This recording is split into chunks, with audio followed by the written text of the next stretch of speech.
How do you solve the problem of energy storage? Solar and wind energy are some of the keys to a more sustainable future, one without CO2 emissions, and for reducing the risk of energy shortages. But they're almost useless unless we solve the important problem of energy storage. When green energy supply matches demand, everything's fine. But when supply is at its peak, and we don't need all of that energy, we actually don't know how to store it. So we have to cap production. In Switzerland, for example, consumption is at its peak in the winter. We should store the energy produced in the summer and use it in winter when we need it the most. For a small country like Switzerland, it's estimated that 7 terawatt-hours are needed in storage to avoid a deficit in winter. 7 terawatt-hours corresponds to 4 times the energy production of the Grande Dixence, the tallest dam in Switzerland, or 69.3 million Tesla batteries. But there is another solution. It involves a system of renewables, hydrogen production, carbon capture, and methane production. By using the chemical process of electrolysis, green energy can be converted into hydrogen. What is electrolysis? In a nutshell, it's using catalysts to split water molecules into hydrogen and oxygen, and then storing the hydrogen molecules. These hydrogen molecules can be stored for a sufficiently long time and could provide energy. However, there is a problem.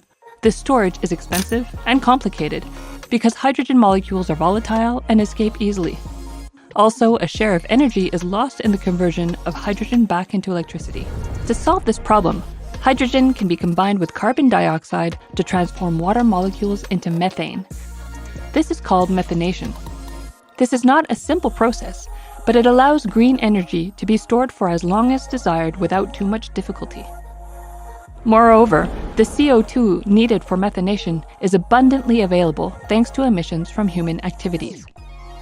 It turns out that we're able to capture CO2 using graphene membranes. Metallic organic frameworks, or MOFs, capture it, and the membranes filter it. Such a system is feasible, and several of the components exist. However, there is still a long way to go, especially in terms of cost. We're still at the research stage, but researchers are doing their best. They're testing the system on a small scale with demonstrators before hoping to be able to one day supply an entire country.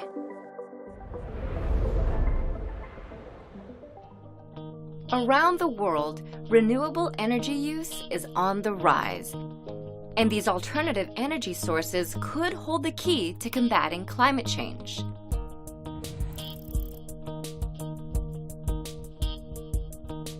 What is renewable energy?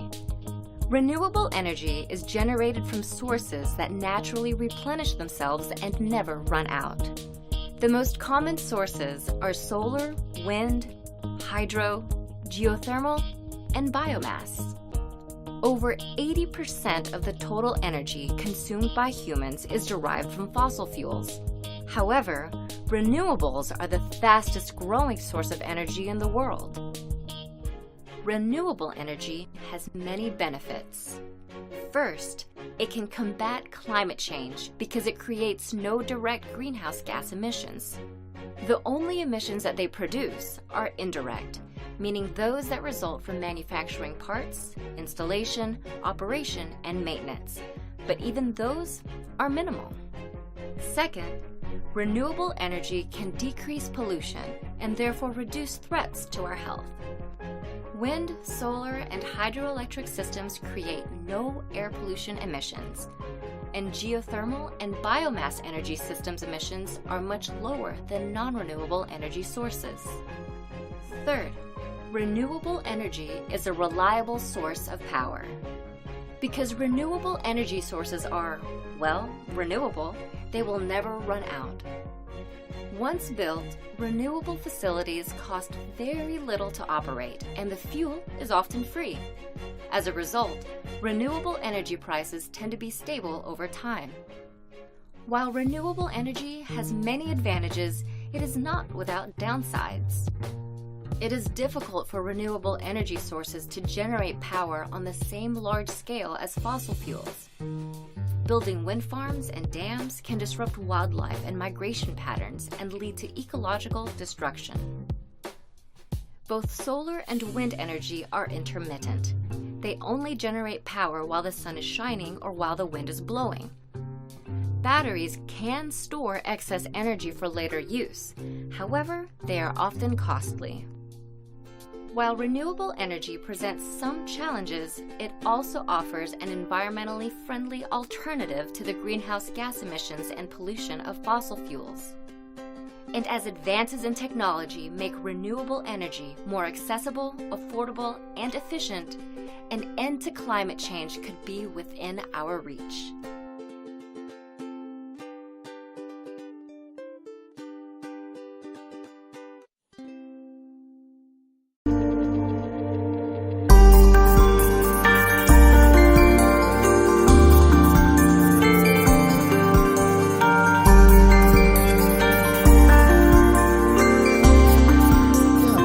Decidiu avançar na transição energética e analisa a possibilidade de aquisição de ativos eólicos onshore e solares. Quem conta pra gente é o repórter Rodrigo Viga. A Petrobras pode entrar no mercado de energia solar. A novidade foi apresentada nesta quinta-feira aqui no Enas, o Encontro Nacional do Setor Elétrico, pelo diretor de Energias Renováveis e Transição Energética da Petrobras, Maurício Tomasquim.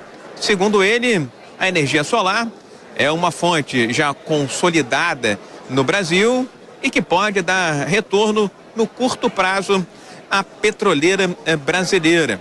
Maurício Tomasquim disse que isso está sendo discutido no âmbito do novo plano de negócios, o 2024-2028, que vai ser elaborado e divulgado no final desse ano, provavelmente a partir do mês de novembro.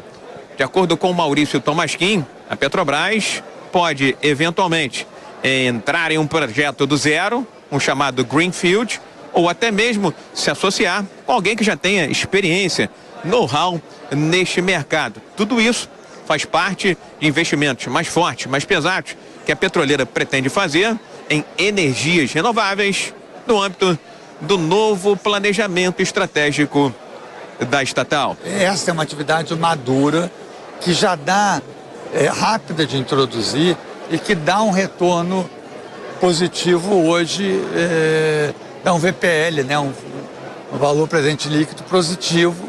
Então, ela é uma atividade rentável.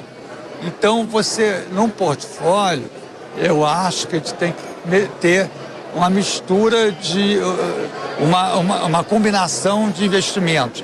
Investimentos mais maduros, de curta maturação, alto retorno, investimento mais longo prazo, mas que eventualmente o retorno é menor. Então a ideia é um pouco você ter uma diversificação, porque senão você... É claro que a nossa meta é ter eólico offshore, etc., mas isso tem que esperar um marco regulatório, o retorno é diferente do outro retorno. Então a gente tem que... É aquela coisa, diversificar. A gente está diversificando, saindo do petróleo e gás para as renováveis, mas a gente quer diversificar também entre as renováveis, e com renováveis que tenham características diferentes. O novo plano de negócio da Petrobras deve contemplar também investimentos em energia eólica em terra e no mar, e ainda investimentos na área do hidrogênio verde. No entanto, geração eólica no mar, offshore e hidrogênio verde não tem marco regulatório. Não tem regulação aqui no país. Do Rio, Rodrigo Viga.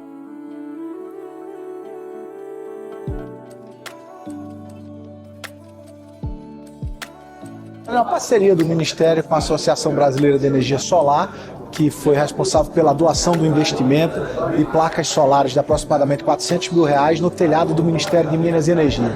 Esse investimento vai possibilitar a geração de aproximadamente 7% do que o prédio consome, assim possibilitando o menor gasto no custeio da máquina pública. A nossa ideia, além do simbolismo de poder sinalizar o compromisso do Brasil com as energias renováveis, a gente poder levar essa iniciativa para outras instituições também do governo federal, possibilitando assim menos gasto com custeio e mais gasto nas atividades fins.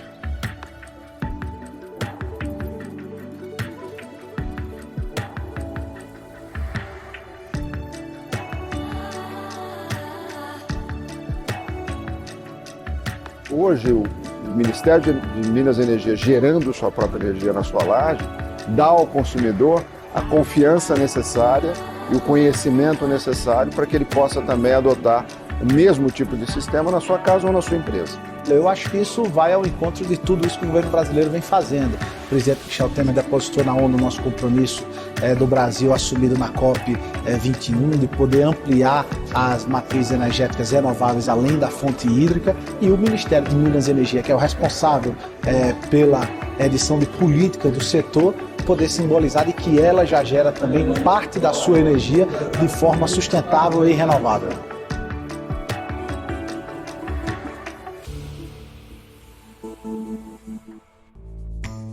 Existe um elemento indispensável para que o produto do campo chegue até o consumidor, que preserve e assegure a qualidade: a energia. Um dos principais insumos que movimentam o agronegócio. O agro precisa dela para o aumento da produtividade. A energia limpa proporciona eficiência e rentabilidade, sem deixar de lado a sustentabilidade. Energia é agro. Agro é Solar Energy. Meu nome é Ricardo e juntamente com a minha esposa Patrícia, nós somos os proprietários da KNN Idiomas aqui na região.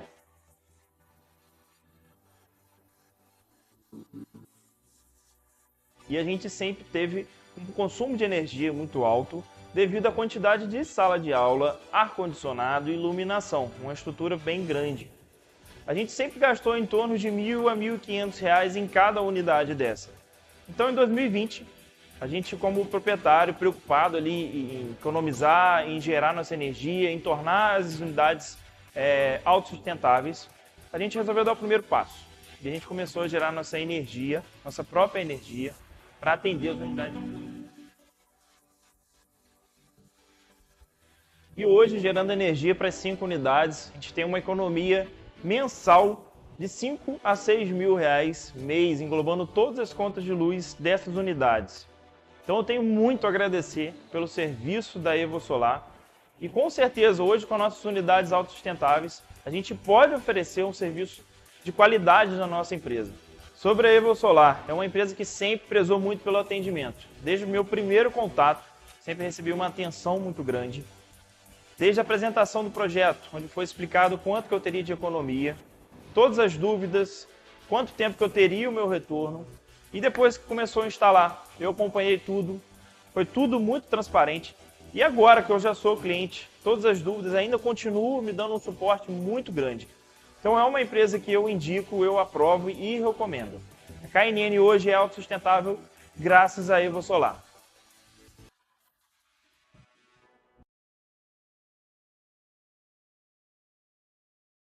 Pessoal, parece que dessa vez é o fim da energia solar aqui no Brasil. Vamos entender aí esse PL 4831 de 2023 do deputado João Carlos Bacelar, do PL da Bahia. Em 27 de fevereiro agora de 2024, esse projeto de lei entrou em regime de urgência. E o que chamou a atenção foi as jabuticabas incluídas nesse PL. Parece que há alguma coisa de errado nessas jabuticabas que até o Tribunal de Contas da União fez uma recomendação pela sua não aprovação por interferir na competência do Ministério de Minas e Energia. Para que você entenda de forma sucinta e objetiva, esse projeto de lei que foi iniciado em outubro de 2023, era para tratar apenas da renovação dos contratos das distribuidoras de energia, um processo comum dentro do processo legislativo que ocorre de tempos em tempos. Porém, foi colocado nesse projeto algumas alterações, algumas jabuticabas que, se aprovados, podem acabar com a energia solar aqui no Brasil. Esse projeto de lei começou a chamar a atenção com a aprovação do regime de urgência, quando pararam para analisar o porquê desse pedido de urgência e aí já começaram a verificar algumas características peculiares desse projeto de lei. Dentre elas, o projeto estaria diminuindo aí o tempo de concessão de 30 anos, atualmente adotado pelo Ministério de Minas e Energias, para 15 anos nesses contratos.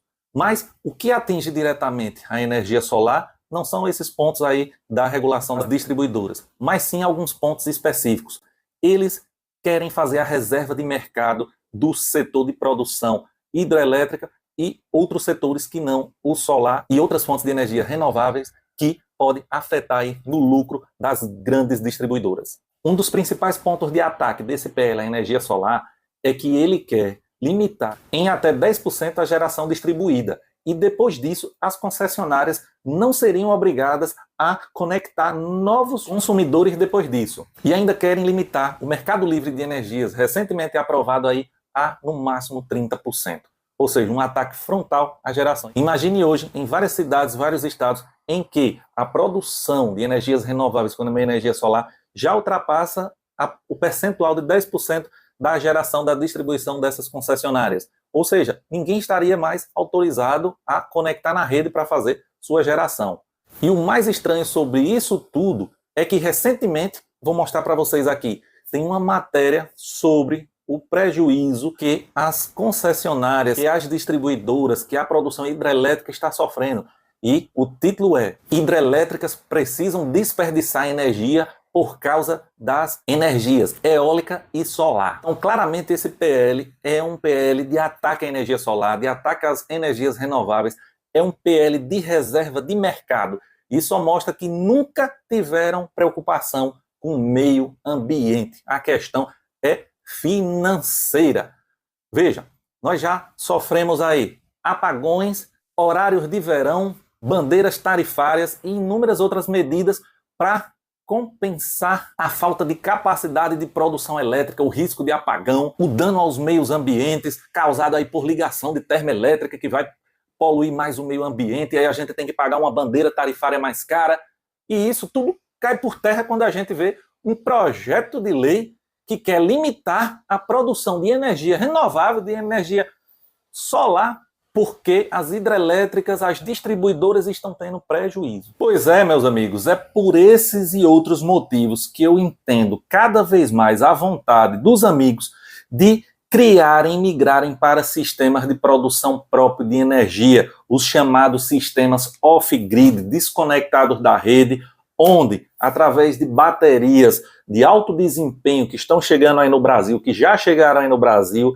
você consegue produzir sua própria energia, ficar desconectado aí da rede, principalmente em época de apagão, você e sua residência não deixam de ter sua energia aí estocada e não vão passar por esses perrengues, por essas alterações legislativas que cravam aí um final de história na energia solar brasileira. Cada vez mais todo mundo quer seu projeto de reserva de energia, de autossuficiência, por causa tanto desses motivos, desse desgosto com a legislação brasileira, quanto pela segurança de gerar sua própria energia, de acumular e no momento que faltar energia em todos os sistemas de distribuição, você ter sua reserva em casa, poder manter sua casa ligada por horas, por dias, por muito tempo, aí de acordo com o seu projeto. E aqui no canal, nesse canal aqui, além de informações, a gente traz todas as aulas ensinando os amigos a montarem seu sistema de energia solar off-grid, qual material utilizar, os projetos, deixamos todos os links aí na descrição do vídeo, tudo certinho, ensinando passo a passo como montar esse sistema para que você dê um basta nesse tipo de interferência que só mostra que não há preocupação com o meio ambiente, e sim a preocupação é financeira. Que Deus nos abençoe nessa grande luta, mais uma luta travada aí contra a energia solar aqui no Brasil.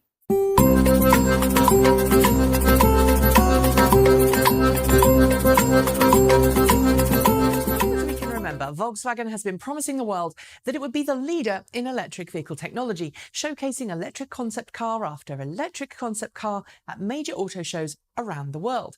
And in more recent months, Volkswagen executives have continued to play up the company's plans for EVs, promising that we'll see the first of its new next-generation long-range electric cars hitting the market by 2020, with range and performance matching that of Tesla's cars, but at a fraction of the price. And in the last month alone, we've seen Volkswagen lay out its roadmap for future productions, leaving a plan to convert as many of its existing production facilities to all-electric models over the next 5 to 10 years. So far, all of this has been met with skepticism by many in the electric car world, including myself. After all, we are talking about Volkswagen, a company which was responsible for one of the biggest pollution scandals in living memory.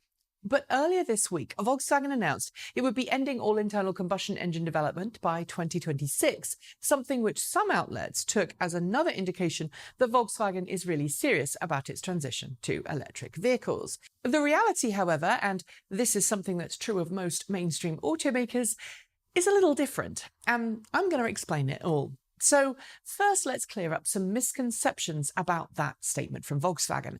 While it did say it would cease development of internal combustion engines, that does not mean that it will stop producing internal combustion engines in 2026. Instead, it means that Volkswagen will launch its last generation of internal combustion engines around that time, as well as the last vehicle or vehicle models designed to use an internal combustion engine. Given that Volkswagen had to pay more than €27 billion in fines for its part in the Dieselgate scandal and has announced massive investment in electric vehicle drivetrain tech, the news that it's ditching internal combustion engines wasn't exactly a surprise. I should note, however, that this move may not just be one made by Volkswagen because of a desire to make cleaner, greener cars, because under the Paris Climate Change Accord, something that pretty much every country in the world has signed on to, producing internal combustion engine vehicles becomes almost impossible in 10 to 15 years' time. Simply put, electric and hydrogen fuel cell vehicles, plus any other zero tailpipe emission tech that may or may not come along, are truly the only way that automakers can meet these new tough emissions targets in order to satisfy the climate accord, regardless of if that automaker wants to do it or not. Which leaves us in a position where Volkswagen seems to be making the switch partly because it has to, and partly, maybe, because it wants to reinvent itself and get as far away from the Dieselgate scandal as possible. Plus, make more money, of course, as well. So why exactly is it going to take 8 years for Volkswagen to launch its last new internal combustion engine models? In answering this, I'm certainly not going to be making excuses, but it is worth noting that Volkswagen's timeline isn't really that far off other automakers. And BMW, for example, may have a goal of having just 7% of its vehicles internal combustion only by 2030. But if you add in the plug-in hybrid and hybrid options that it anticipates will fill its portfolio, 85% of its cars will still have some form of internal combustion engine by 2030. If we consider that Volkswagen's last generation of internal combustion engines will debut in 2026 model year cars, and if we assume that those cars will be new and that they will be in production for at least 6 to 8 years, we're still looking at Volkswagen cars in 2034 being sold, at least some of them, with just internal combustion engines. Granted, some of them, like BMW, will be hybrid and plug-in hybrid variants, but they will still have a suck, squeeze, bang, blow in there somewhere. And that's pretty disappointing, and it's probably not good news for electric car fans. But it's also worth noting that many countries, including Germany, are planning to ban the sale of vehicles with internal combustion engines by 2030. It's the reason why, for example, that Volvo has said its current internal combustion engines will be the last generation of engines it designs. Although, again, it's worth noting that Volvo engines do tend to stick around for a decade or more in various different models before they get retired. So if automakers aren't going to be allowed to sell internal combustion engine models in some countries after 2025 or 2030 or 2040, depending on which country and which regulations we're talking about, what's the point of Volkswagen launching new internal combustion engine models in 2026? Well, simply put, money. If Volkswagen can sell internal combustion engine models and make more money on them than it can on electric vehicles, it will. And so too will other automakers. The solution? More regulation on a global scale. Without it, we'll see internal combustion engine models developed and sold until we're at a point where it's economically no longer sensible to do so. And that might take a time. And that, sadly, is very frustrating for anyone wanting to see more zero-emission vehicles on the road. That's it. Don't forget to give us your thumbs up or your thumbs down, leave a comment, and as always, don't forget to subscribe and hit the notification bell. Thanks also to our Patreon supporters, without whom we'd never be able to make all of these shows for you to enjoy. If you fancy it, you can join them for yourselves at patreon.com/Transport Evolved. Thanks for watching, and as always, keep evolving.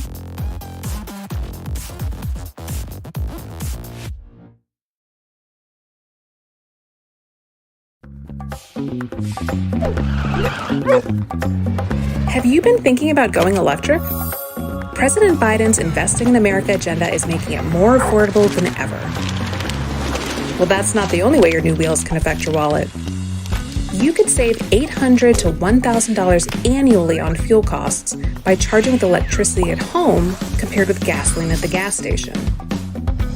How is an EV different from a traditional car? The big difference is that EVs have fewer moving parts and fluids than gas-powered vehicles because they run on a rechargeable battery. Think about it. You'll never need another oil change again. You can charge the battery at home with a regular 110-volt outlet or install a 240-volt outlet for faster charging.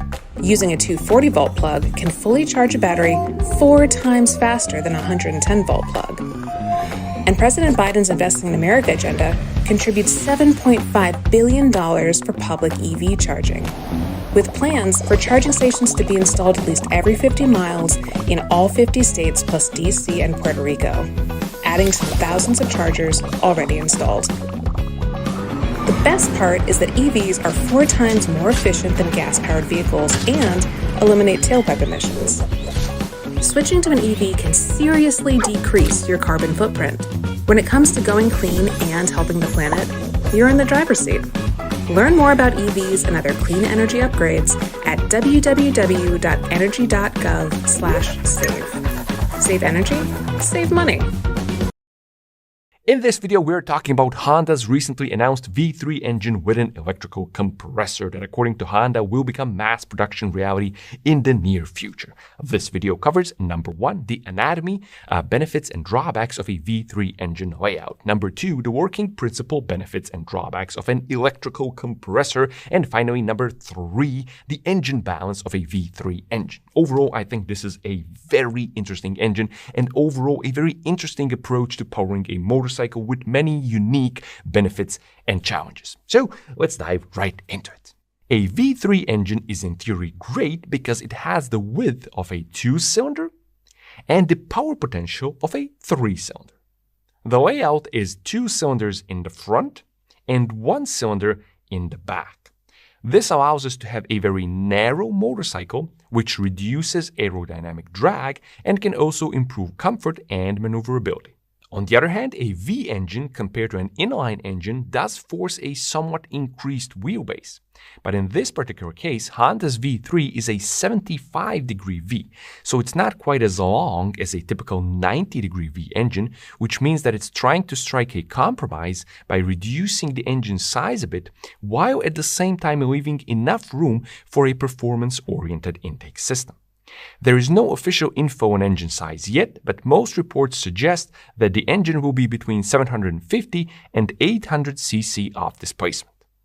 From what we can see in the pictures, this is obviously a water-cooled engine, as there are no cooling fins of any kind anywhere, and we can clearly see a water pump as well.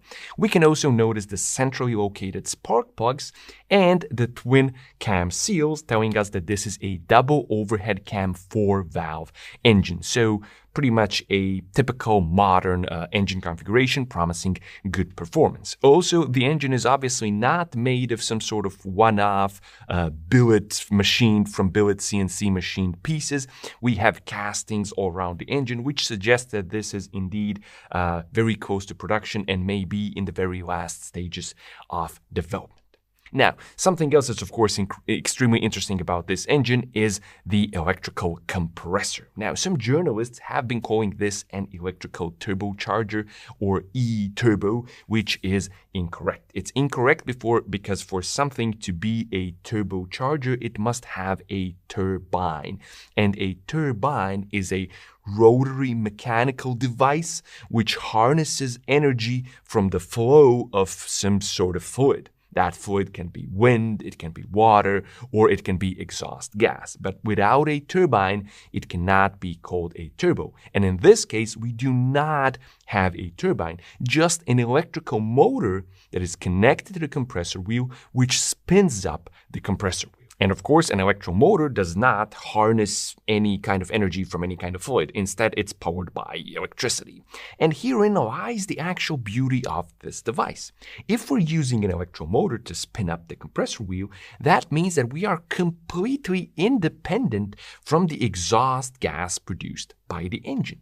And that creates many interesting benefits. Number one, if we're independent from the exhaust gas of the engine, it means that we do not have to wait for a certain RPM where the engine builds sufficient exhaust gas to spin up the turbo to required speed. Instead, we can use our electromotor to spin up the compressor wheel to maximum speed and create maximum boost whenever we want. That means that we can build maximum boost even at extremely low RPM.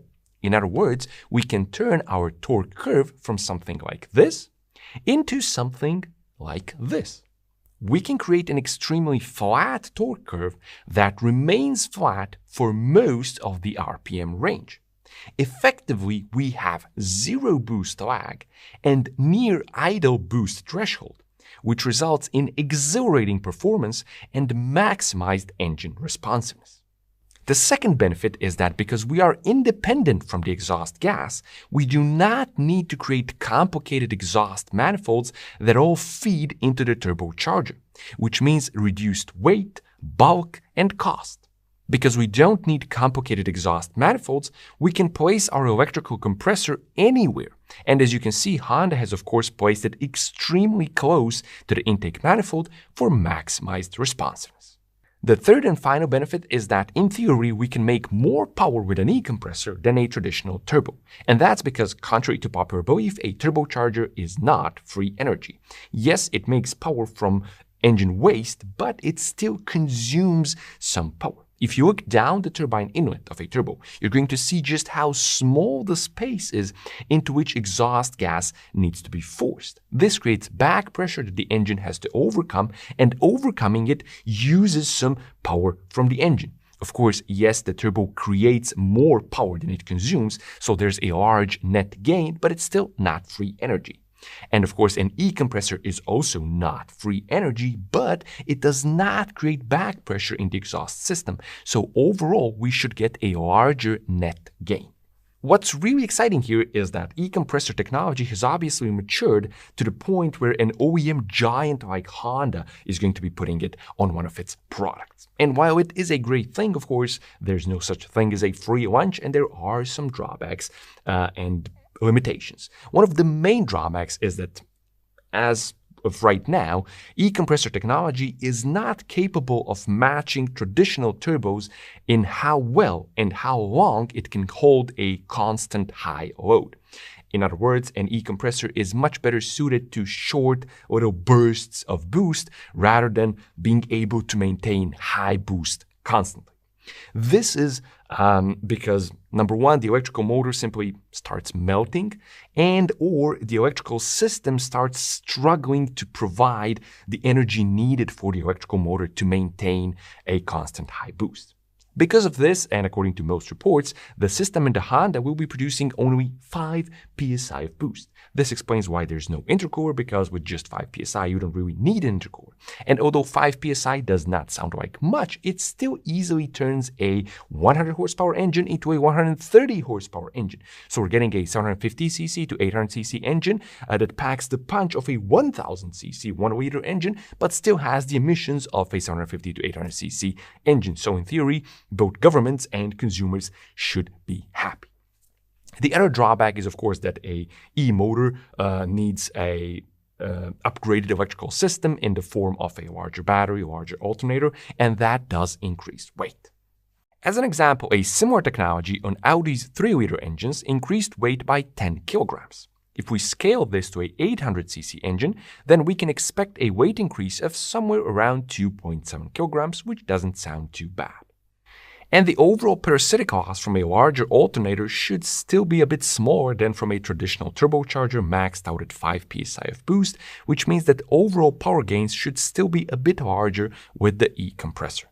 Of course, the larger battery and the larger alternator do increase the emissions footprint of the vehicle in their own way, but it's realistically impossible to calculate by how much, so we're just going to go with the trend and completely ignore this. And now it's time to handle the engine balance of the V3 engine. Now, intuitively, a V3 engine seems like something very unbalanced. We have two cylinders on one side of the V and one cylinder on the other side of the V. And as we know, 2 is greater than 1. So it looks like some sort of rocking vibration nightmare, yet it is not. Now, Honda is one of the very, very few manufacturers that has the experience of mass-producing V3 engines, and they did it on 2 bikes in the past, the MVX 250F and later the NSR 400R.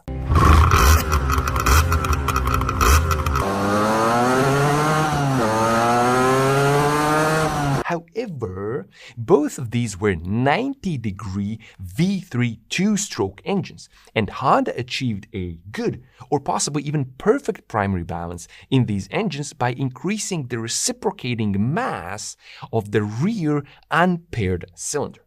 This was done by increasing the mass of the small end of the connecting rod, the part of the connecting rod that only reciprocates. Primary balance was then achieved just like in a conventional 90-degree V-twin or V4 engine, where the counterweights balance out the equal reciprocating masses present in both cylinder banks. However, the new V3 engine is not 90 degrees, it is 75 degrees. But that's an important clue in itself, the 75 degrees, because back in 2001, Honda patented a odd cylinder number V-type internal combustion engine. This patent then materialized in the extremely successful RC211V, a MotoGP bike which dominated MotoGP with its V5 engine, and that V5 had 75.5 degrees between the banks of its V. Now, I do have an old video which covers in depth and gradually how the V5 works, so here I'll just cut right to the chase. The gist of it is that the balancing methodology applied to the V5 is also largely applicable to a V3. Let's see how it works. Now, this is how the engine itself should look like, and here we have the 2 front pistons. As you can see, they have 0 offset from each other in terms of their crank pins. And then we have the rear unpaired piston. The crank pin of this piston is offset 105 degrees from the crank pin of the 2 front pistons. This means that when the 2 front pistons are at top dead center, the rear piston is at bottom dead center. As you can see, the crankshaft counterweight of the paired front pistons does not directly oppose them when they are at top dead center. Instead, the crankshaft counterweight is pointed 75 degrees from the center line of the rear cylinder, and as such, it produces a force in that direction. Of course, the front 2 pistons also create an inertial force when they're at top dead center.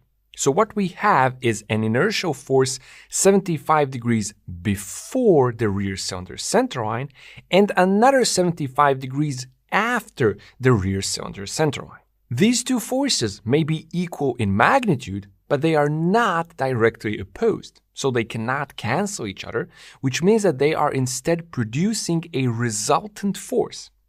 And that resultant force will of course be in the direction of the rear cylinder.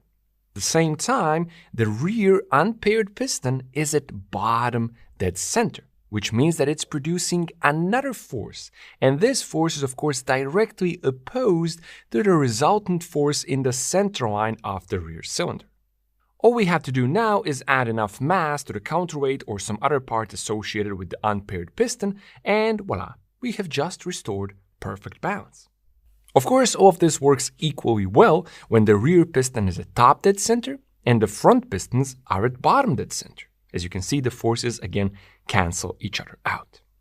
And finally, here you can see nearly the same approach explained with this graph, which you can find in Honda's patent from 2001 that we mentioned before.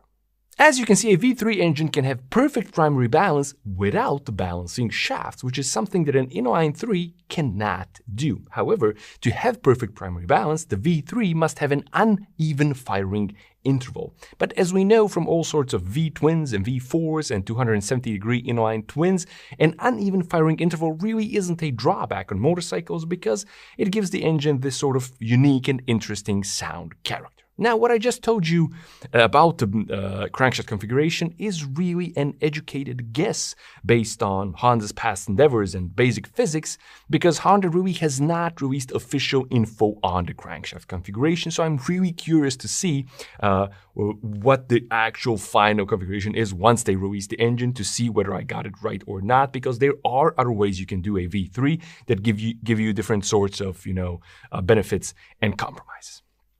Okay, so we have talked about the V3 anatomy, we have talked about the electrical compressor, we have talked about the engine balance, and now it's time to talk about New Year's resolutions. Let's face it, 2024 is almost over, and you're probably going to do it again, make these unrealistic New Year's resolutions that you're going to abandon by mid-January. Well, I've got one for you. I've got one for you that can do you good, and that's actually easy to stick to. Become brilliant. Become brilliant by learning stuff with Brilliant. And why should you learn about stuff with Brilliant? Well, it's fun, easy, intuitive, it can help you with your studies or even your career, and you won't drop it all that soon because Brilliant adapts itself to your available free time and creates a learning schedule that suits you. Explanations on Brilliant are visual and relatable, so you're not just memorizing, but genuinely understanding the concept, which means that it stays with you pretty much forever. And it doesn't matter what you're interested in, be it computer science, programming, data science, technology, it's all in there. If you go over to brilliant.org/D4A, you can try every feature Brilliant has to offer for free for a full 30 days. And if you decide that you like it, accessing it through the same link will also give you 20% off an annual premium subscription. Right now, EVs just got exposed. EV owners are sounding the alarm against EVs, and the reason is definitely not what you think. EV owners are switching back to combustion engines, absolutely dreading the thought of even buying an EV ever again. What's even crazier is that the political leaders do not want you to know this. I'm going to uncover 4 major lethal issues with EVs that won't just cost you thousands of dollars in repairs, but could cost you your life. So listen very carefully. When EVs first started showing up on the scene, people jumped to buy them. Literally everyone wanted to own one. Taking advantage of this situation, political leaders forced car makers to build more EVs. But here we are, 3 years later, when the batteries have started to get older and people have finally gotten some miles on their so-called futuristic cars. And boy, are they shocked, pun intended. The situation is so bad that people are literally exchanging their week-old EVs for hybrid vehicles. But before I tell you more about what exactly happened, let us look at a few real cases. Just last month, the Wall Street Journal reported the case of a man named Scott McFiggin who had to pay $22,000 just to fix a dent. Yes, folks, $22,000.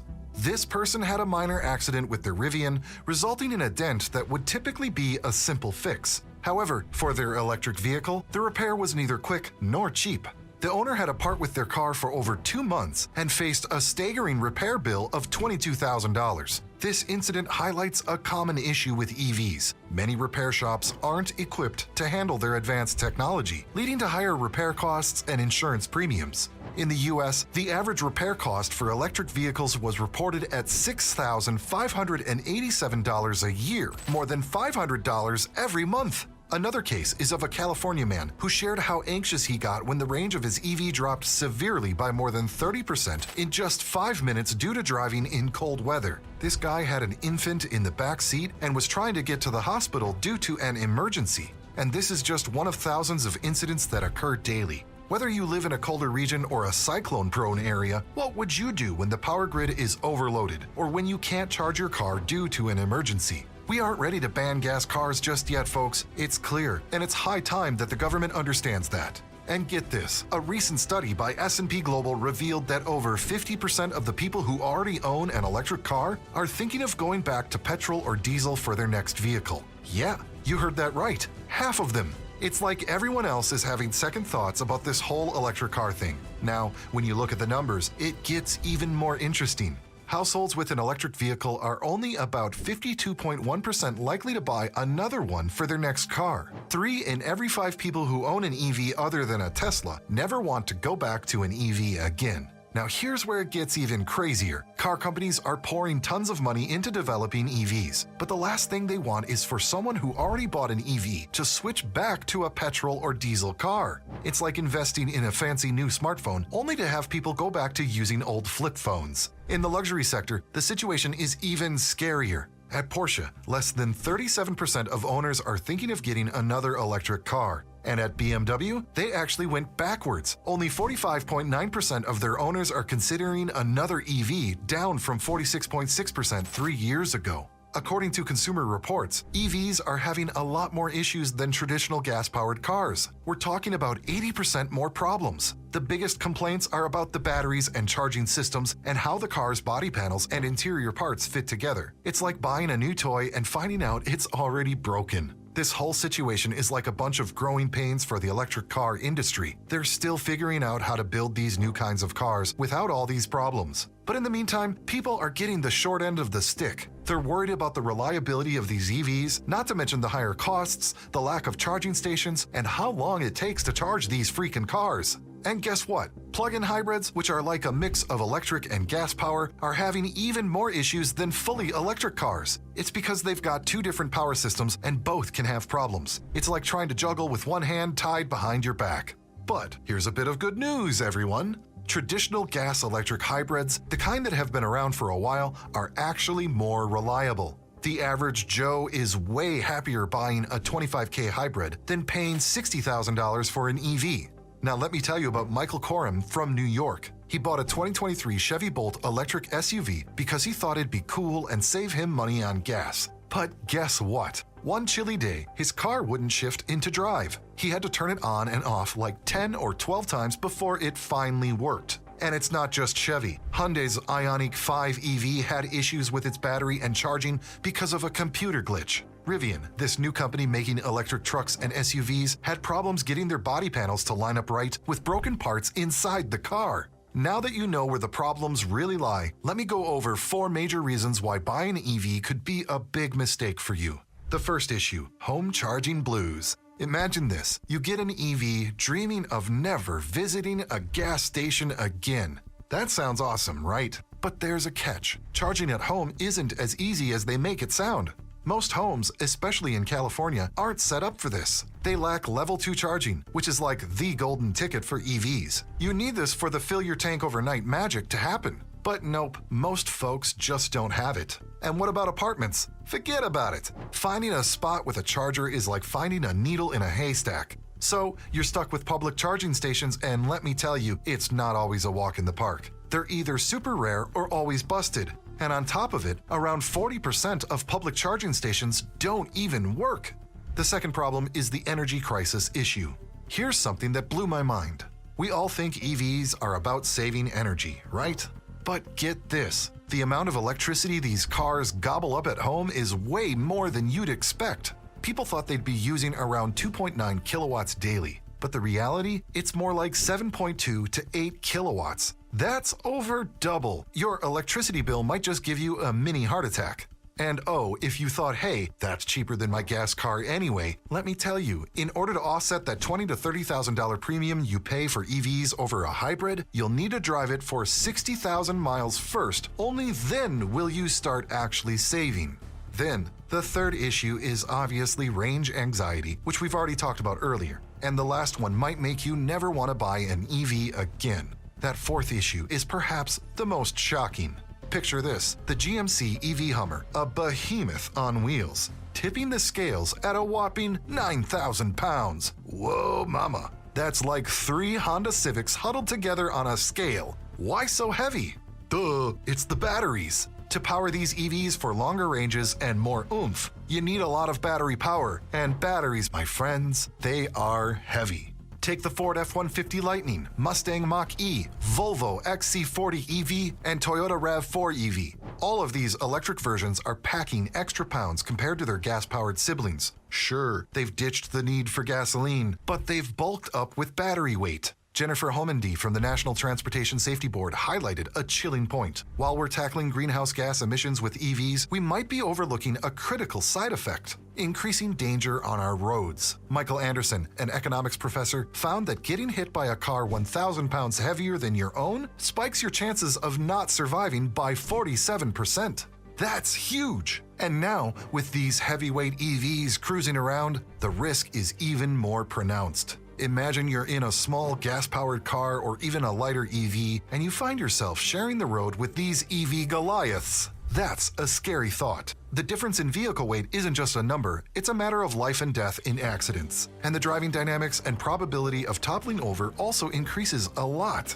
All in all, EVs are not looking good right now. But at the end of the day, the electric car market is still trying to find its feet. There are a lot of problems to solve, from how reliable these cars are to how easy they are to charge. It's like we're all part of this big experiment to see if electric cars can really be the future of driving. And right now, it's a bumpy road with a lot of twists and turns. So what do you think? Are EVs more expensive to maintain? Let me know down in the comments below. I just uploaded a video about groundbreaking news that could hurt the entire EV industry. Do check it out if you want to be truly shocked by what's about to happen with EVs. Ethanol is the fuel of the future. The applications of ethanol range from powering vehicles as a sustainable aviation fuel, producing electricity and manufacturing alcohol, and many more. Today, there are various countries that are utilizing ethanol as the sole fuel to power their vehicles, and also in the form of flex fuel vehicles. O programa Combustível do Futuro ele nasce de uma preocupação de que o Brasil precisava ter uma estratégia de descarbonização dos diferentes modos de transporte. Então, as iniciativas que já existiam, por exemplo, o setor de veículos leves, todas devem permanecer, como o mandato de anidro na gasolina, como a questão das metas do RenovaBio, como o diferencial tributário, mas a gente ainda não tinha, por exemplo, a implementação da chamada análise do ciclo de vida do poço à roda. Então, toda a indústria automotiva, fazendo um link com a sua fala anterior, ela ainda hoje, porque ainda não foi aprovado o PL, ela está voltada para a lógica do tanque à roda, onde você desconsidera a etapa de geração de energia. Então, pegando um exemplo aqui, que acontece em Fernando de Noronha, nós temos veículos elétricos cuja geração é feita num gerador a diesel. As emissões elas ocorrem na etapa de geração de energia e depois, se você considerar só do tanque à roda, você vai considerar aquela eletricidade sendo utilizada apenas num veículo elétrico. Então, a gente precisava considerar do poço à roda, ou seja, levar em consideração a etapa de geração de energia e a sua utilização. Além disso, para veículos leves, também se faz necessário dar um novo passo. O E27, 27% de etanol na gasolina. Hoje nós temos uma gasolina com uma octanagem 93 e motores a combustão turbo, né? Como a gente tem vários modelos hoje que são utilizados no Brasil, eles precisam de uma octanagem melhor. Então a gente precisa gerar um novo ciclo de desenvolvimento de motores a combustão. Porque diferente de outros países, no Brasil, nós acreditamos que a gente não tem que escolher como inimigo uma rota tecnológica ou uma determinada produção. A gente precisa medir o carbono daquela utilização de energia e aqueles que forem competitivos na mesma metodologia devem permanecer e todos devem ter espaço e disputar e competir pela sua fatia de mercado. Então, a análise de ciclo de vida do poço à roda possibilita isso. Com o E30, a gente já consegue um ponto adicional de octanagem. Você sai de uma gasolina de octanagem 93 e vai para 94. O que é a octanagem? A octanagem é a capacidade do combustível de resistir à detonação. Então, motores turbo, como a gente tem vários hoje, 1.0 turbo, 1.2 turbo, eles andam igual a um veículo de uma cilindrada maior, como um 2.0, com um consumo de 1.0. Então, essa é a grande eficiência energética ambiental com uma menor pegada de carbono. Adicionalmente, a gente tem uma dificuldade muito grande quando a gente olha para veículos pesados. Por quê? Porque são veículos que no mundo todo se reconhece que é de difícil eletrificação, que o peso das baterias é muito grande. A gente pode observar nas nossas ruas como fica o asfalto quando você passa ali naquela faixa seletiva, o ônibus, que o asfalto vai subindo no canto. Então você imagina você colocar um veículo muito mais pesado e já tem vários trabalhos científicos que apontam inclusive as emissões decorrentes da passagem desses veículos mais pesados por conta do processo que ocorre no asfalto. Então, para isso, a gente está propondo um aumento da utilização de renováveis com um mandato específico para o diesel verde. Então, o diesel verde ele vai ter um mandato iniciando em 2027 que pode chegar até 3%, de acordo com o Conselho Nacional de Política Energética. Isso somado ao biodiesel, nós vamos ter muito mais renováveis no ciclo diesel. que também nós temos que levar em consideração o quê? Estímulos ao desenvolvimento da indústria do biometano. O biometano ele é fantástico para contribuir para a redução das emissões. Muito do potencial dele está associado à produção de etanol, da torta de filtro e da vinhaça, que são potenciais geradores do biogás, que purificado gera o biometano, que é a mesma molécula do gás natural e que você pode utilizar para descarbonizar veículos pesados. E aí nós olhamos para o transporte aéreo. No transporte aéreo, por mais que se façam, e isso os estudos apontam isso, todas as melhorias operacionais, trocar aeronaves, não vai ser possível atingir os compromissos internacionais da aviação. A gente tem um compromisso internacional chamado CORSIA, no âmbito da ICAO, que é um braço da aviação internacional de redução das emissões, que aponta que você só vai atingir as metas de redução de emissões do transporte aéreo com a utilização de combustíveis sustentáveis. E aí o Brasil tem um potencial gigantesco do chamado bioquerosene de aviação. Existe um estudo de um organismo europeu, inclusive, da Roundtable on Sustainable Biomaterials, que aponta que o Brasil pode produzir por ano 9 bilhões de litros de combustível sustentável de aviação. Desses 9 bilhões, quase 7 bilhões vêm de resíduos da indústria da cana-de-açúcar. Olha só que fantástico. Então a cana pode ser um foco de descarbonização dos veículos leves e também do transporte aéreo. É o principal matéria-prima para a produção desse combustível sustentável de aviação. E o Brasil ele é apontado no mundo inteiro como o país que pode ser o maior produtor de combustível sustentável de aviação. Tenho acompanhado o ministro Alexandre Silveira em reunião com a secretária de Energia dos Estados Unidos, Jennifer Granholm, com o ministro vice-delegado da União Europeia, e aí estimulados pela Boeing, no caso dos Estados Unidos, pela Airbus, no caso da União Europeia, todos questionam o Brasil. O que vocês estão fazendo? O Brasil é o país que vai ser o grande fornecedor mundial de combustível sustentável de aviação. E a gente pode ter, por exemplo, hubs de abastecimento, aumentar o fluxo de voos internacionais no Brasil, com aeronaves parando aqui para serem abastecidas. Para isso, nós estamos também propondo um mandato em redução de emissões, que é uma grande evolução, de 1 a 10% de 2027 a 2037, para trazer os investimentos para cá de combustível sustentável de aviação, que estão acoplados à produção do diesel verde num contexto de uma biorefinaria. Também temos a questão da tecnologia de captura e armazenagem de CO2. Nos Estados Unidos, por exemplo, várias plantas de etanol já pegam uma corrente pura de CO2 que sai do processo de fermentação, injetam em um reservatório geológico embaixo do solo e aquele CO2 fica aprisionado. Com isso, nós temos uma produção de etanol com captura líquida negativa de carbono, o que gera um bônus no RenovaBio de até 20%, na nota de eficiência energética ambiental nas emissões do CBio, e também um mercado promissor de exportação desse etanol para os Estados Unidos para fazer jus a um outro crédito norte-americano chamado Low Carbon Fuel Standard Credit, que é hoje cotado em $200 a tonelada de CO2 equivalente, muito mais apreciado do que o preço do CBio. Como sempre, o Brasil está na vanguarda de fazer a descarbonização ao menor custo para o consumidor. Então, isso é um conjunto de iniciativas. A gente ainda tem que avançar na questão do transporte marítimo.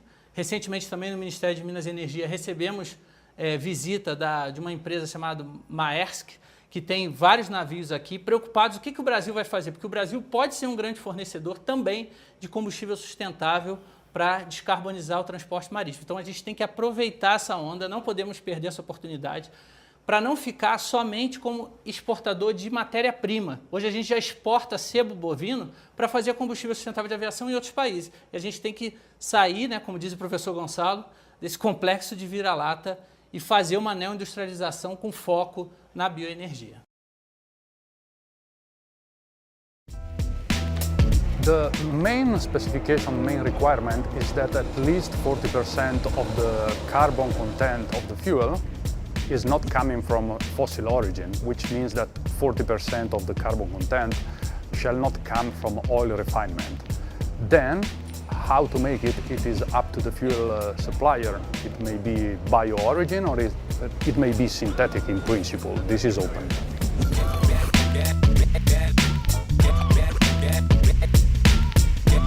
It's like a replacement fuel that is completely compatible with the present machines and engines. Just it needs some adjustments in the calibration in fuel timing and ignition timing. but nothing major. The new requirement, which is the carbon content, will be scrutinized by checking the C14 isotope content, which is something complex but doable. So this is what we're doing. We don't expect any sensible change in performance, but we don't expect any noticeable difference this year. We have had feedbacks that the process was pretty straightforward and no big issues were encountered by anybody.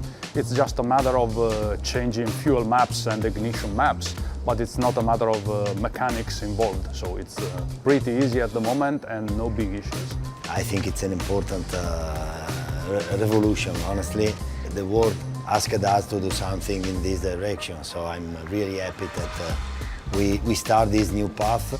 We worked with this new fuel since the beginning of last year.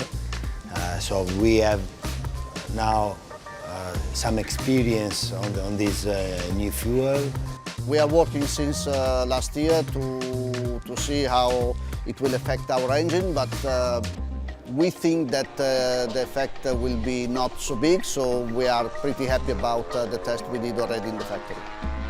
We are making big steps, we are moving fast, and for the moment we are happy with the progress, and yeah, as you say, we have to look forward for what will come in the future. A significant part of the development of our sports in general, so looking at the future.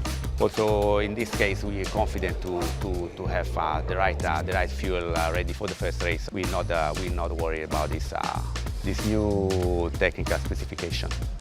The renewable fuel was necessary to bring in this high-level championship to give to the world the message that we are working on the sustainability, and we are very proud about this, but we are looking forward to give another step forward because it's a never-ending process, and with our technical partner we are working on it.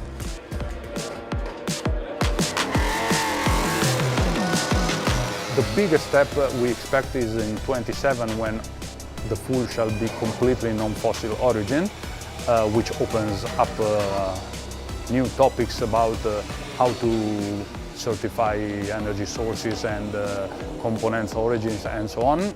We are working on proposals from 27 on that are aimed to better engine efficiency in general, and also the way the tires will be made will change with more recyclable components. So we are working on basically everything to make it more sustainable.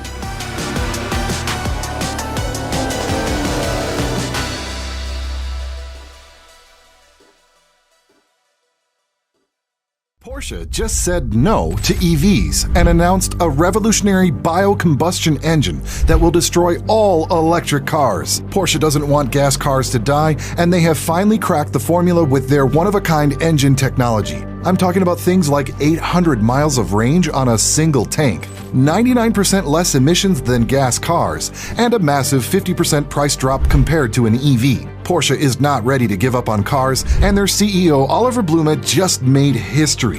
Could gas cars be making a comeback? Why doesn't Porsche want to make an electric 911? When is this new engine going to come out? So Porsche's big boss, Oliver Blume, this guy who's basically the Gandalf of cars, has whipped the cover off something that's got everyone's jaws on the floor. In a world where electric vehicles are being pushed upon the common man, Porsche just wants to keep combustion cars alive. Introducing the Porsche Bio-Combustion engine.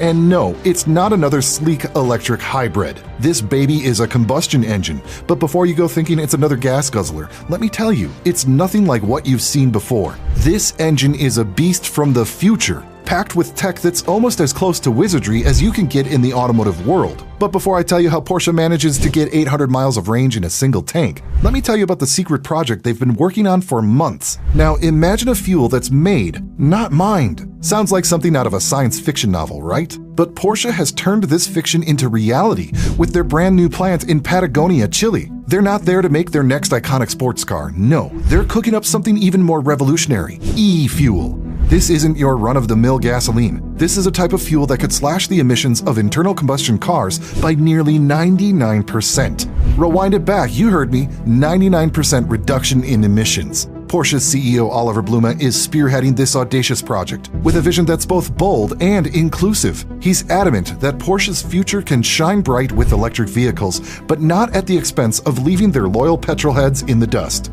Porsche is renowned for its high-performance engines, from the Flat 6 of the 911 series to the turbocharged Flat 4 in the Boxster. These engines are more than just machinery, they're masterpieces. Yet, with the world tilting towards electrification, Porsche found itself at a crossroads, pressured to abandon the very engines that have defined its legacy.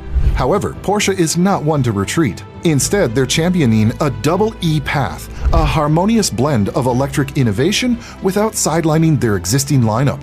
This is where e-fuels enter the picture. Since the EU has already announced plans to ban gas cars by 2025, Porsche is making moves faster than ever and planning full-scale production in 2025. Porsche is working on a project called Hara-Oni, announced in December 2020 with the lofty goal of rolling out the first batch of e-fuel by January 2023. Porsche not only met this target, but surpassed expectations. By December 2022, they were testing this revolutionary fuel in their iconic 911s, with plans to ramp up production to 35,000 gallons of e-fuel within a year, and eyeing an astronomical increase to 14 million gallons in the foreseeable future. The process behind this magic is as genius as it is eco-friendly. Porsche starts by capturing carbon dioxide from the environment, either directly from the atmosphere or through natural sources. Using renewable energy sources like solar panels and wind turbines, they then split water into hydrogen and oxygen through a process called electrolysis. This green hydrogen is then combined with the captured CO2 to create a synthetic fuel. This isn't just any fuel, it's a clean, green powerhouse that can run in any car, truck, or even airplane without a hitch. Porsche's pioneering spirit has rallied other industry giants to its cause, with Ferrari also throwing its hat into the ring.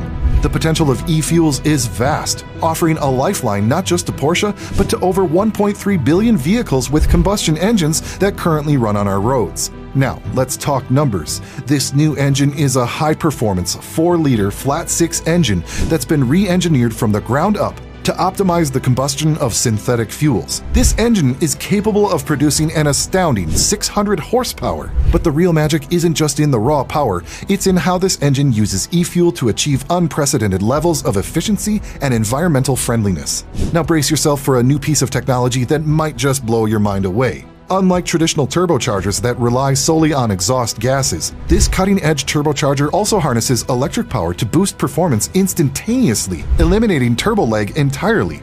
This hybrid turbocharger can dynamically adjust its performance based on the driving mode, whether you're cruising down the highway or pushing the limits on a racetrack, ensuring optimal power delivery at all times. Another groundbreaking feature is this engine's advanced combustion system, designed specifically for synthetic fuels. This system employs a unique variable compression ratio technology that adjusts on the fly, optimizing combustion efficiency for different types of e-fuels. Whether you're running on a synthetic fuel made from captured carbon or a bio-based alternative, this engine adapts in real time, ensuring peak performance and minimal emissions. Porsche doesn't stop there. They introduced a new exhaust gas treatment system that sets a new standard for cleanliness. This system uses a combination of advanced catalytic converters and particulate filters, along with a novel CO2 capture mechanism that traps a large portion of the carbon dioxide before it ever leaves the tailpipe. This means that not only does the engine run on near carbon neutral fuel, but it also takes an active role in reducing greenhouse gases.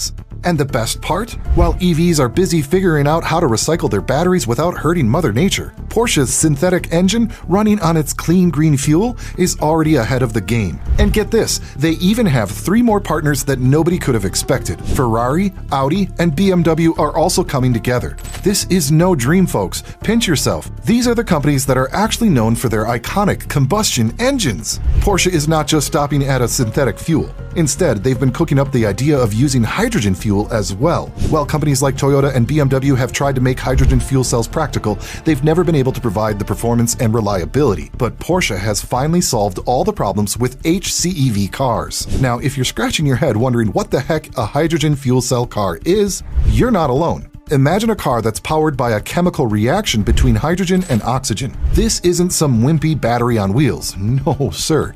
This baby is an electric beast that drinks hydrogen and exhales nothing but water vapor. Clean, green, and mean. They've improved the compression ratio, meaning they can now fill up to 50% more hydrogen into their tanks, significantly increasing the range of their cars from 400 to 800 miles. But why doesn't Porsche want to go all EV? After all, their Taycan has been breaking records and receiving excellent reviews all over. Well, the problem lies in the electric technology itself. Let me explain. First up, we've got the price tag drama. Electric cars are like the latest iPhones. Super cool, but kinda pricey. The main reason?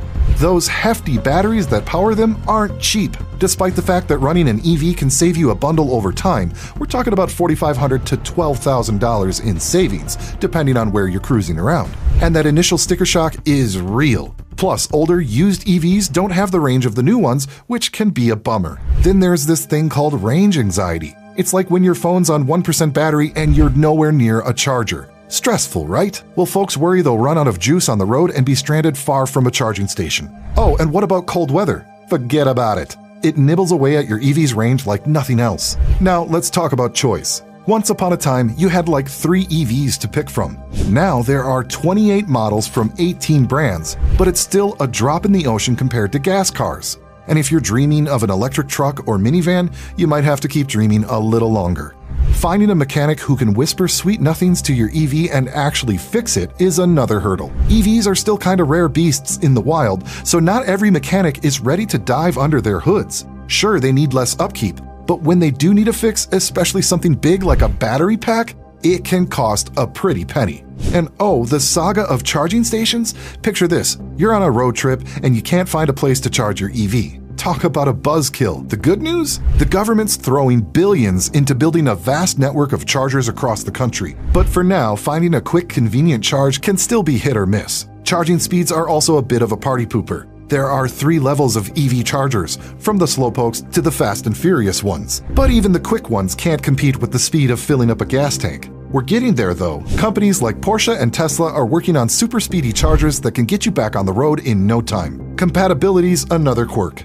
With 3 different types of fast chargers out there, not every charger fits every car. It's like trying to plug a USB-C cable into an iPhone without an adapter. It's annoying. The electric grid's got its own set of challenges too. If everyone switches to EVs overnight, we'll need a whole lot more power right away. Some places are ready for the surge, but others, not so much. Who's gonna pay for all these fancy new charging stations is also up in the air. They're not cheap to build, and while some big names in the car biz are investing big time, the price tag for creating a network of chargers that covers the whole country is no small potatoes. So this new engine by Porsche isn't just about keeping the flame alive for car lovers who live for the rumble of an engine. It's a giant leap towards a world where cars of all kinds, electric, hybrid, or synthetic fueled monsters, drive side by side, saving the planet 1 mile at a time. EVs are not the future, and all the problems we've been having lately only point at one thing. People should be able to choose, and Porsche is one of the last few brands to listen to their buyers instead of politicians. Would you ever buy an electric 911?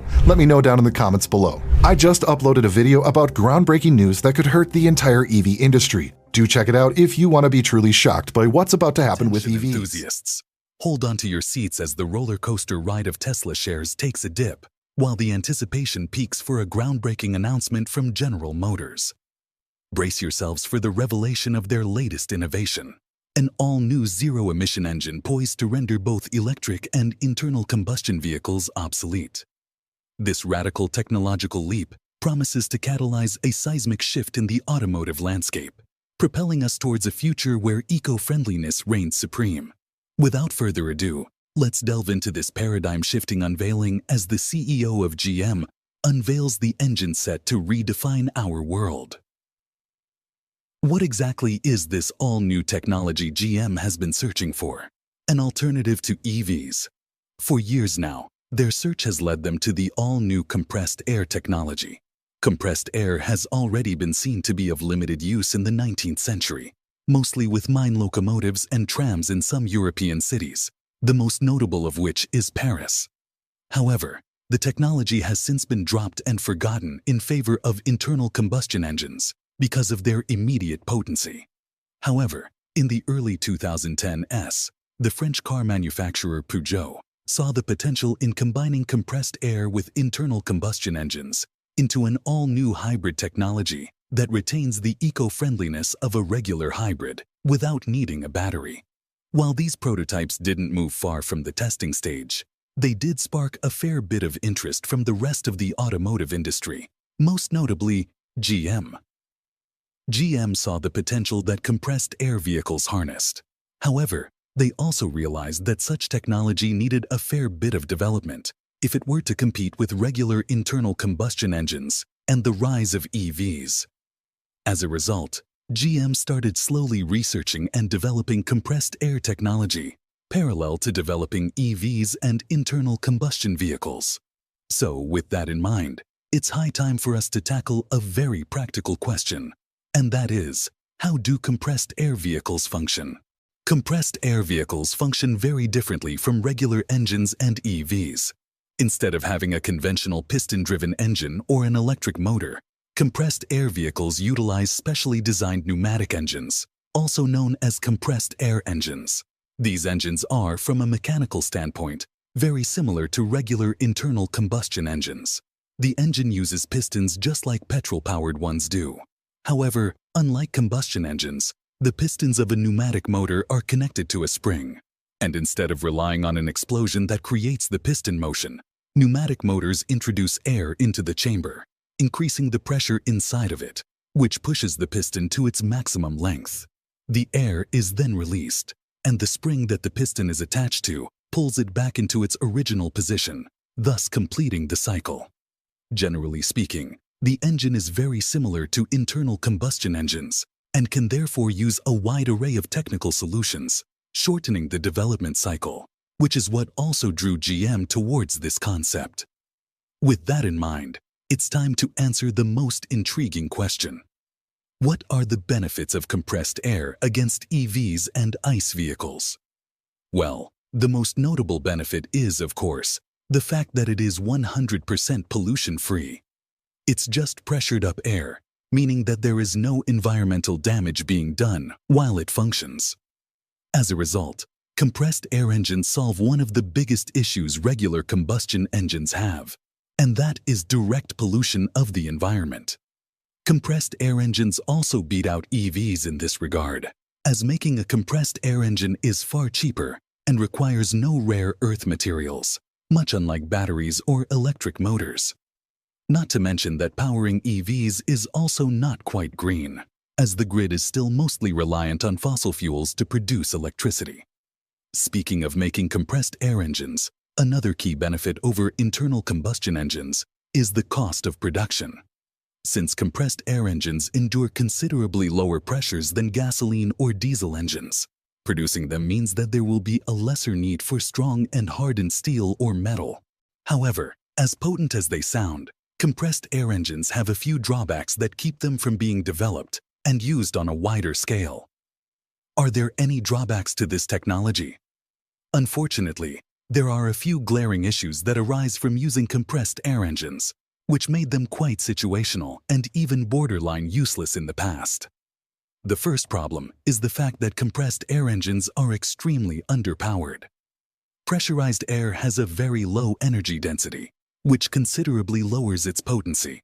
Plus, due to them having light components and them not producing high amounts of pressure, the torque of such engines is extremely lackluster, which makes them much less usable in the real world. The engine also has to spin at quite high RPM, which, considering it's a fully mechanical contraption, leads to excess wearing of components. And if that wasn't enough, since the engine does not utilize liquid as its main propellant, introducing lubricators into the engine isn't as easy as on internal combustion engines. However, the biggest issue that compressed air engines face is the fact that they are extremely inefficient. And while this might sound inessential, seeing how compressed air is virtually free, this couldn't be further from the truth. Most prototype compressed air vehicles that have been developed have a range of only 140 kilometers, which is less than 100 miles. That said, GM has been working extremely hard on ridding this technology of its glaring issues, and they have been quite successful at it. First of all, The problem of the car's power has been solved with the introduction of new high-press air tanks. These high-pressure tanks compress the air even further, which translates into higher cylinder pressure. As a result, GM's new compressed air prototype achieves performance figures that are pretty comparable to regular gasoline engines. Sure, the torque isn't quite there yet. However, they're still powerful enough for a normal commuter vehicle. Furthermore, GM has also found a way to extend the vehicle's range. How? Well, by turning the vehicle's chassis into one large compressed air reservoir. However, this requires the vehicle to be specifically developed with compressed air engines in mind. This includes specific reinforcements or even the usage of composite materials such as fiber-reinforced thermoplastics. When will this technology be implemented? Well, the answer to that question is incredibly complex. However, there is a very solid possibility of these engines entering mass production in the next few years. This is because, as can be concluded, GM has truly invested itself in making this engine a reality. They keep researching and developing solutions to many existing problems and are incredibly devoted to creating a truly fantastic product that would revolutionize the automotive world entirely. Plus, the general mechanical familiarity and similarity to internal combustion engines allow GM to develop such engines much faster than if they were doing it from scratch. That said, it would be naive of us to believe that GM is doing this out of the goodness of its heart, as it is not. But as good as this all sounds, this isn't the first time a major manufacturer tried implementing compressed air into vehicles. As we've already mentioned, PJO has 10 or so years ago made a hybrid version of their PJO 2008 crossover. However, instead of using electric energy, this vehicle combined an internal combustion engine with compressed air.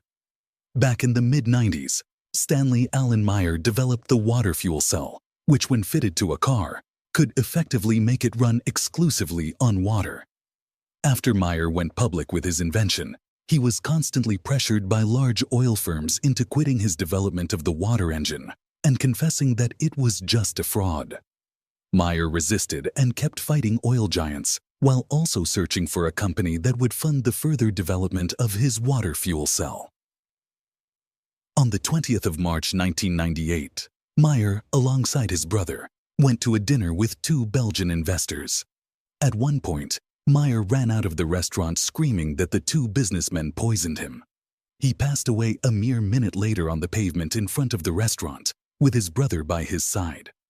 Sure, this could all be just a twisted turn of random events.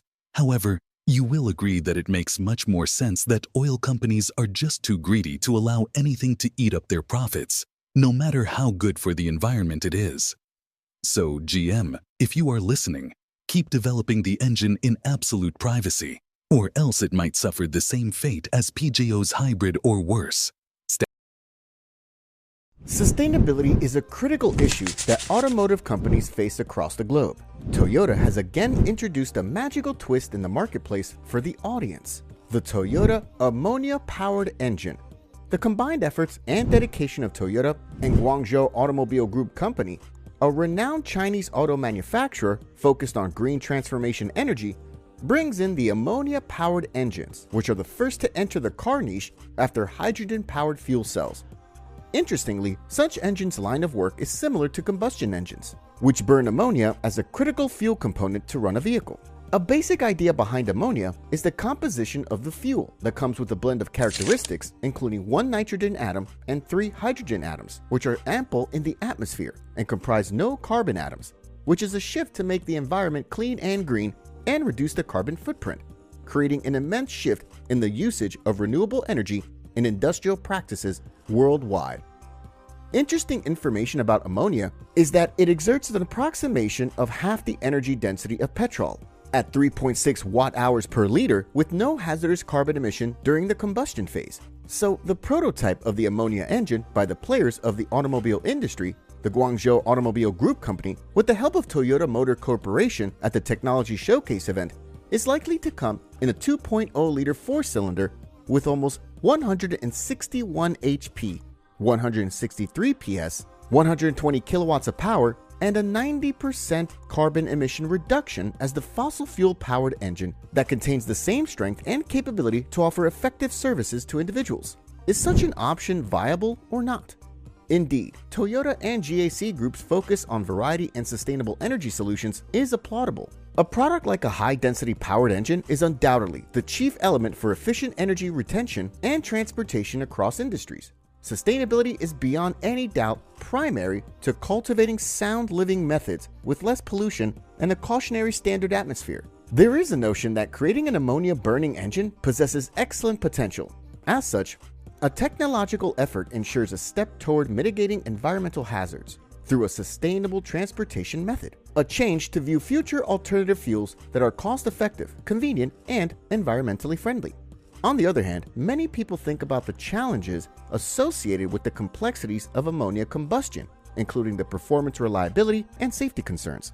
After all, it contains more ignition problems and slow burning capacity, which brings the risks of using such an advanced alternative fuel module because it needs high pressure and compression to work smoothly and proficiently. What do you think about this ammonia-powered engine? Will it be a game changer for the industry? Let us know your thoughts in the comment section below.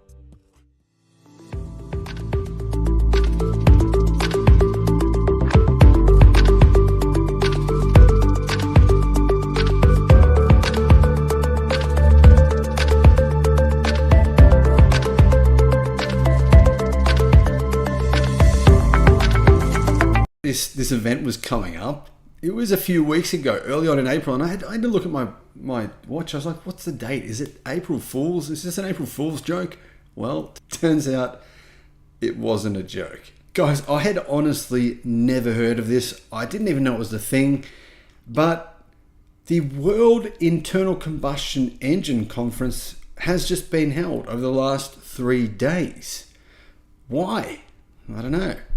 Hello my friends, welcome to the channel. I'm Sam Evans, you're watching the Electric Viking. Great to see you. The World Internal Combustion Engine Conference was just held in, of all places, China. So the very week they hold this, EV sales hit 50% in China, record, 50.4% between, I believe, April the 1st and about April the 18th, EV sales hit 50.4%, a new record. So these people sitting at this conference, what could they possibly be thinking? Are they really putting their heads in the sand and putting them in, putting earplugs in as well, so they really can't hear what's going on in the real world? From April the 19th to the 23rd, the World Internal Engine Conference was held in China, of all places. Nearly 40 so-called academics from China and abroad, as well as so-called scientists, entrepreneurs, and technologists, whatever that means, from more than 20 countries came together to discuss the future development of internal combustion engines in the context of emissions reduction. It's called an electric car, guys. That's what I would have just walked in there and said, guys, conference over. It's called an electric car. Anyway. The conference aimed to promote the integration and innovation of internal combustion power with other technologies and the coordinated development of the entire industry chain of internal combustion engines. However, interestingly, the topic was not about gasoline or diesel. Petrol wasn't about that. It was about hydrogen. Apparently, they're going to move on from having internal combustions burn gasoline and burn diesel. They're going to burn hydrogen instead. Wan Gang, who is chairman of the China Association for Science and Technology, and Yin Dongyan, academician of the Chinese Academy of Engineering, visited the Yuchai exhibition hall to inspect the achievements in hydrogen engine research and development. Now, of course, Toyota were there, along with their good friends General Motors and Honda, who also, and BMW, apparently they all believe in hydrogen. They're all invested in fossil fuel companies, in basically joint ventures to sell hydrogen to consumers. Yuchai is China's largest independent professional powertrain system supplier, with a history of supplying engines to automakers around the world, and the first internal combustion engine manufacturer in China to surpass the production and sales of 10 million units. So this company in China, they've built more than 10 million internal combustion engine engines themselves, and they sell them to different OEMs around the world. But they're saying, you know what, the future is not EVs, the future is hydrogen. Lin Chi-Yan, chief engineer of the group, presented a report about its hydrogen engine technology at the conference. Now, of course, Toyota fully believe in hydrogen engines. They have a Toyota Yaris that they've been using to race in actual, racing tournaments, which burns hydrogen. It's simply like an internal combustion engine, but these hydrogen powered engines, they run incredibly hot, and as a result that engine has just completely melted down. It's sort of like Fast and the Furious, or it's sort of like Fast and the Furious, where you press the go button and you just pour as much nitrous into the engine as you possibly can before it gets to the point of melting down. But sometimes it just melts down because you went too hot. That's the thing with hydrogen engines, they get very, very hot. They run extremely lean. It was reported that Yuchai, which has made significant breakthroughs in hydrogen engine research, development and deployment, attracted wide attention from the industry at this conference. During the presentation, Mr. Lin introduced China's first commercial vehicle, a hydrogen engine, and elaborated on the fact that Yuchai adheres to an innovation-driven development strategy that focuses on traditional and new energy, whatever that means. Now, Car News China has reported on all of this. They're saying that through technological upgrades, product upgrades, and manufacturing upgrades, Yuchai has overcome technical challenges, creating numerous first-of-its-kind power products in the fields of traditional fuel power. Basically, they're saying they have this new hydrogen engine. It is so good that, you know what, forget your EV plans. They've got nothing on this new hydrogen engine. This is really the future. And internal combustion is the future because it will be powered by hydrogen. Now, really, China actually, it's true, does have quite a few hydrogen refueling stations. In fact, it has about, I believe, 20 times more hydrogen refueling stations than America. That said, America has only got about 54. China has over 1,000. But people don't really buy hydrogen cars, powered cars in China. They're predominantly for trucks and, longer haul type vehicles. Even then though, a lot more electric trucks are sold than hydrogen powered trucks. Very, very small numbers. But, these hydrogen diehards, these fossil fuel diehards, they're trying to keep it alive. Other leaders, experts, guests, and customers attended the conference, and they expressed their strong interest and support for hydrogen engine technology, which, they can clearly see a way to profit from this. So they're big supporters of it. They say that hydrogen engines have leading advantages over electric cars, but they didn't say what those advantages actually were. Now, that's the thing. The thing that I don't really understand is sunk cost bias. I get it. That affects all of us. I know there's been times in my life where sunk cost bias has probably made me make the wrong decision. I admit it probably has. But honestly, when it comes to something this important, the future of your company, would you really just, allow sunk cost bias to get you to keep on making these crazy decisions, losing enormous amounts of money? I mean, Toyota, for example, they have invested apparently $200 million in China alone, just on building hydrogen refueling depots and basically like factories that are going to build hydrogen products and engines and things. No one really talks about that, but hydrogen is a big thing for Toyota still. They believe in 2040, most of us will be buying hydrogen cars. And where will we be buying the hydrogen from? Well, we'll be buying hydrogen from Toyota's joint venture partnership with a hydrogen fossil company. Now, it's worth pointing out that in America, people are trying to sue Toyota because they believe they were misled into buying the Toyota Mirai, which they can't refuel. And if they can refuel it, it's prohibitively expensive. It's now around 5 times more expensive to refuel with hydrogen than gasoline. If the whispers in the automotive industry are to be believed, EVs could soon be facing an existential challenge. Toyota, a brand synonymous with sustainability, is reportedly on the verge of unveiling an engine that could revolutionize the entire automobile industry. Forget about electric batteries and hydrogen fuel cells. Toyota is introducing a water-powered engine that promises unparalleled eco-friendliness. This might sound like something out of a science fiction novel, but Toyota is no stranger to pushing the boundaries of technology. The company already has a strong foothold in eco-friendly automotive technology with its hydrogen-powered vehicles like the Toyota Mirai and its new 1.6-litre hydrogen 3-cylinder engines. But this new engine? It's shaping up to be something entirely different. The concept of a water-powered engine is not new, but it has often been relegated to the realms of aspirational projects, academic exercises, or low-budget garage experiments. Until now, no major automaker has succeeded in producing a water-powered engine that's practical, reliable, and ready for mass consumption. Toyota, backed by significant R&D budgets and world-class engineering talent, is well positioned to turn this seemingly fantastical idea into an everyday reality. So, how does Toyota's water-powered engine work? It transcends existing fuel technologies by performing electrolysis in real time to create a self-sustaining cycle. Unlike traditional hydrogen vehicles that require cumbersome high-pressure storage tanks, this engine employs a water tank equipped with electrodes. When these electrodes receive high voltages, they immediately separate water into its basic elements like hydrogen and oxygen. This on-the-fly electrolysis eliminates the necessity for external hydrogen storage, resulting in a more compact and lightweight design.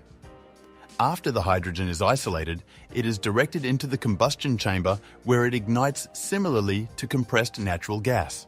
The whole setup is a self-contained marvel of engineering efficiency, obviating the need for intricate refueling stations or external storage systems. The eco-conscious implications of this technology could be transformative. It emits near-zero emissions, making it a formidable rival to even the most advanced electric vehicles. Moreover, it sidesteps the environmental repercussions associated with extracting rare earth metals for batteries and the oil consumption linked to traditional engines. This is sustainable mobility, reimagined. Beyond its ecological virtues, the engine is remarkably user-friendly. A vehicle with this engine can be refueled with distilled water, a resource that is both abundant and accessible. This is in stark contrast to the logistical complexities of charging EVs or refueling hydrogen vehicles, areas where infrastructure is still evolving. The environmental ramifications of this new engine are profoundly promising. It produces nearly zero emissions, rivaling EVs but offering greater convenience. With easy refueling from almost any source of diluted water, this engine sidesteps the logistical challenges plaguing both EVs and other hydrogen-based vehicles. Moreover, the engine minimizes the environmental degradation associated with oil extraction and the mining of rare earth metals, a particularly pollutant-heavy process that jeopardizes local water sources and soil quality. When compared to hydrogen combustion engines and FCEVs, Toyota's water engine stands out as an eco-friendly marvel. Storing water is effortlessly simple and inexpensive, in stark contrast to hydrogen, which demands heavily armored, rigorously monitored tanks, along with significant financial investment. The pure form of hydrogen is challenging to contain, prone to escaping if there are any irregularities with the tank, necessitating constant monitoring and maintenance. Meanwhile, a water-powered vehicle could essentially use any plastic container as its fuel tank. Additionally, storing hydrogen outside of a vehicle involves its own set of challenges, requiring specific temperature conditions and sturdy, leak-proof tanks. Distilled water, in contrast, is readily available in most supermarkets and can even be produced at home using basic chemistry. The costliness of producing and storing hydrogen has impeded its widespread adoption, ultimately driving up consumer prices and undermining its viability as a long-term fuel alternative. While water engines may sound like a futuristic concept, they are poised to be eminently practical for everyday use. Contrary to some perceptions, these engines are not lacking in power. They can match the performance of conventional gasoline engines and potentially even surpass them. Water engines have the capability to generate up to 3 times more energy in megajoules compared to their gasoline counterparts. Safety is another strong suit. The absence of continuously stored, highly combustible fuels significantly reduces risks of fire or explosions. With their straightforward mechanical designs, water-powered engines offer an economical and scalable alternative to traditional gasoline engines. Their simplicity makes them more cost-effective to produce than either electric vehicles or fuel cell electric vehicles. This could make them an ideal solution for developing countries with limited oil resources. For example, Iranian scientist Aladdin Qasemi successfully converted his Peugeot 405 to run on water, showcasing the feasibility and potential of such technology even without extensive resources. Water-powered engines are also impressively fuel efficient. Qasemi's converted 405 achieved between 30 and 40 miles per gallon of water, significantly better than the base gasoline engine of the same model. This suggests that with proper engineering, water-powered cars could deliver outstanding fuel economy, making them even more cost-effective to operate. Though still in their infancy, water-powered engines appear to have a promising future. However, their road to mainstream adoption is not without challenges. Safety concerns, for instance, have been a hurdle for similar hydrogen-powered vehicles. Yet, the armoured designs of hydrogen combustion engines indicate that safe water-powered cars are attainable. The inherently stable form of hydrogen storage in water further mitigates risks. Reliability is another strong point. The engine's simplicity makes them less prone to breakdowns compared to EVs. Should an issue with the electrolysis process occur, one could potentially carry a backup tank of hydrogen, although this is not a feature of Toyota's current design. Moreover, maintenance costs are expected to be low due to the engine's uncomplicated design, consisting of fewer mechanical components and electronics that could fail.